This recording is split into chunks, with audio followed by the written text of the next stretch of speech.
lulu ramuo Guru mmiri Sachaparum Chisheri Fuji We yige ya n'ụkwụ TK jacket We ya na ruo Coca-Cola kapụ azụ ntụkwasị ya n'isi Tuturu kiyi moto mapụta n'iro Kudezie ndị oyi mụ na ha sala ole eruola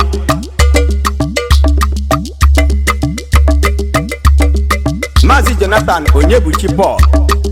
Odogwu nwoke ndị ụmụoke bleji eme ọnụ Nwata kwọchi aka osiri ndị ọgaranya rie nri Managing Director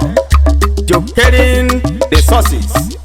ebe a na-ere building materials dị mma ị ga-enweta ha opposite Road 6 Gate before Flourishing Ven School Imo Housing Omogoma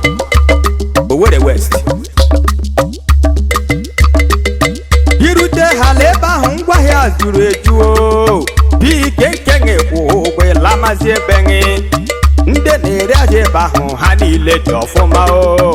before 10 minutes ngwaahịa anyị ga-alọta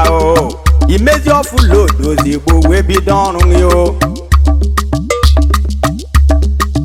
Maazị Kinsili Obiike isi mmiri nke ndị ụmụoke Blomondogba olu m ekele gị Ọhaneze na-ege ntị nwanne unu nwoke na Ekwurege Mezaya nwa ndị Ụmụndogba ka ngwụ na amụtakwala m ọzọ maka na akara aka Chinenye